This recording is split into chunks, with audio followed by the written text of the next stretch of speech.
साथियों, देश ने कोरोना के खिलाफ अब तक बहुत मजबूती से और बहुत धैर्य से लड़ाई लड़ी है। इसका श्रेय आप सभी को, सभी देशवासियों को ही जाता है।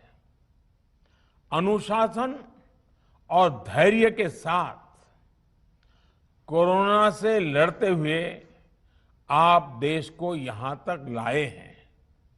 मुझे विश्वास है, जन भागीदारी की ताकत से हम कोरोना के इस तूफान को भी परास्त कर पाएंगे।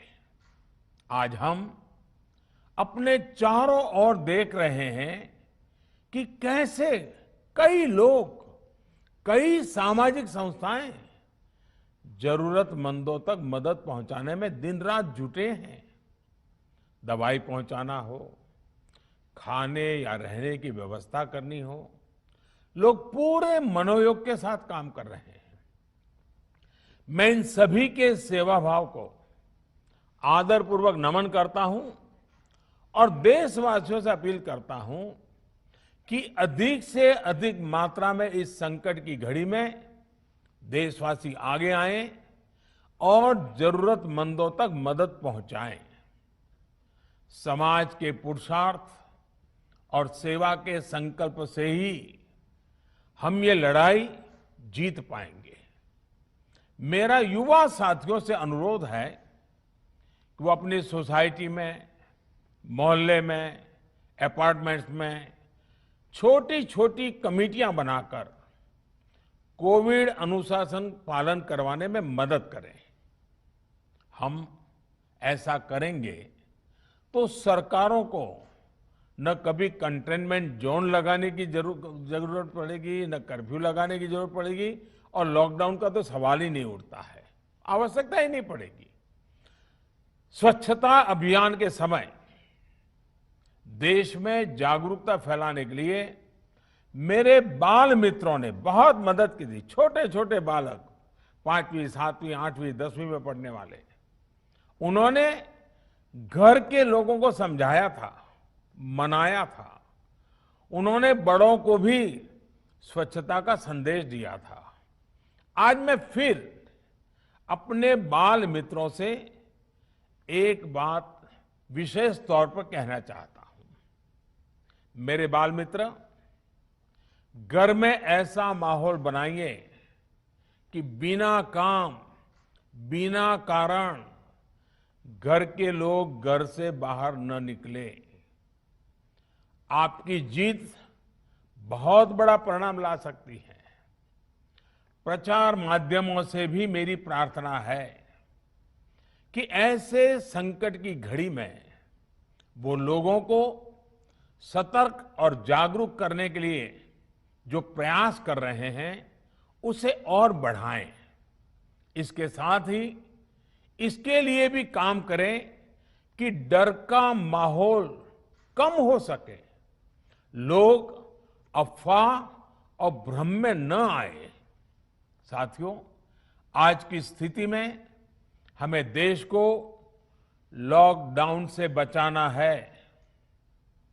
मैं राज्यों से भी अनुरोध करूंगा कि वो लॉकडाउन को अंतिम विकल्प के रूप में ही इस्तेमाल करें।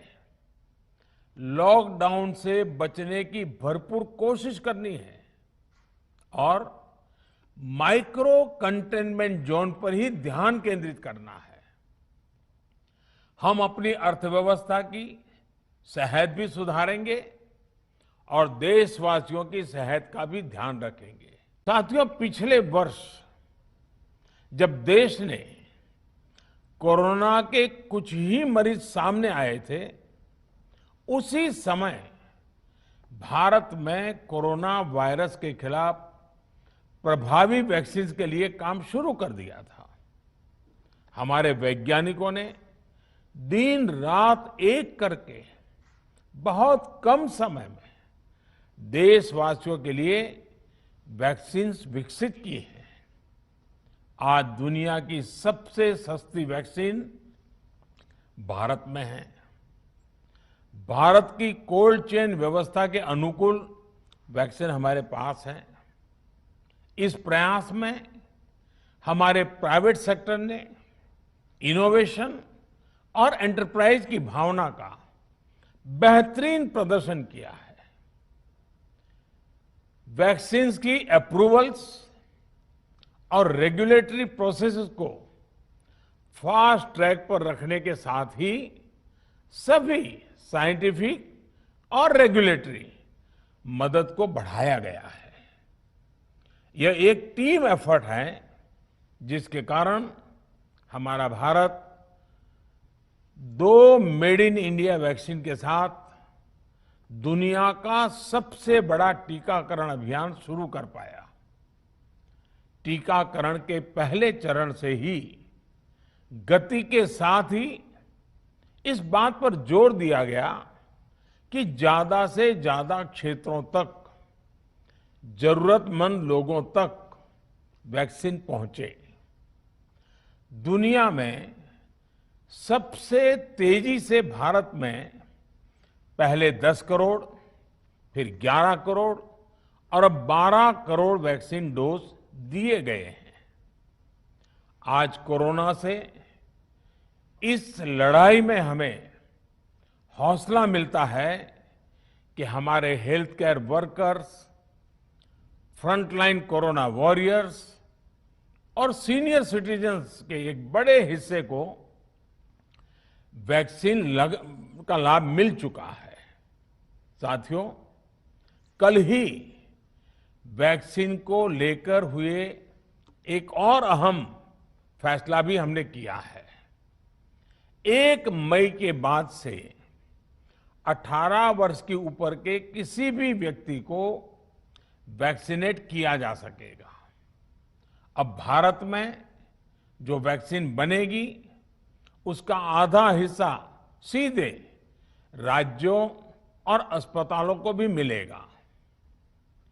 इस बीच गरीबों, बुजुर्गों, निम्न मध्यम वर्ग के लोग, 45 वर्ष की आयु के ऊपर के व्यक्तियों के लिए केंद्र सरकार का जो वैक्सीन कार्यक्रम चल रहा है वो भी उतनी ही तेजी से जारी रहेगा।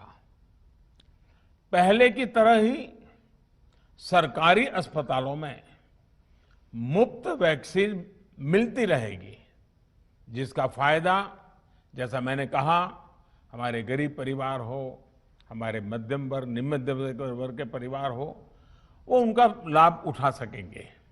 साथियों, हम सभी का प्रयास जीवन बचाने के लिए है और जीवन बचाने के लिए तो है ही,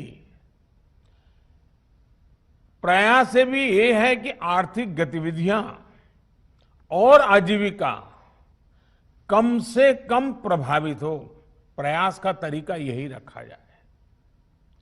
वैक्सीनेशन को 18 वर्ष की आयु के ऊपर के लोगों के लिए ओपन करने से शहरों में जो हमारे वर्कफोर्स है उसे तेजी से वैक्सीन उपलब्ध होगी। राज्यों और केंद्र सरकार के प्रयासों से श्रमिकों को भी तेजी से वैक्सीन मिले लगेगी।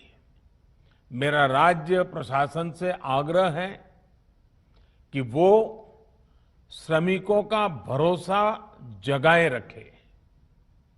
उनसे आग्रह करें कि वो जहां है वहीं रहे। राज्यों द्वारा दिया गया ये भरोसा उनकी बहुत मदद करेगा कि वो जिस शहर में हैं वहीं पर अगले कुछ दिनों में वैक्सीन भी लगेगी और उनका काम भी बंद नहीं होगा। वैद्य बाबूराम वर्मा, 15 सालों का इलाज का भरोसा।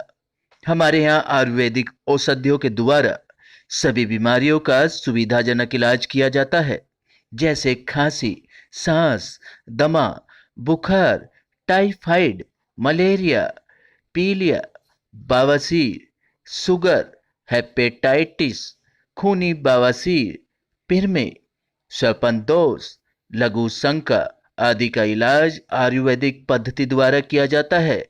इसके अलावा सभी बीमारियों की जांच भी तसल्ली बख्श की जाती है, जैसे अल्ट्रासाउंड, एक्सरे, ईसीजी, रक्त, मलमूत्र, वीर्य की जांच इत्यादि। हमारे यहाँ दिल्ली सरकार द्वारा टीकाकरण, टीबी का इलाज व जांच मुफ्त की जाती है। हमारा पता है वैद बाबूराम वर्मा चैरिटेबल सोसाइटी, 329 गली number 9, Mandoli extension, near Nand Nagri bus depot के सामने, दिल्ली 93। आप हमारे नंबरों पर भी संपर्क कर सकते हैं। हमारे फ़ोन नंबर हैं 9213329205, 9211478312, 9910418312। आप हमारे चैनल पर भी दिए गए नंबरों पर भी संपर्क कर सकते हैं।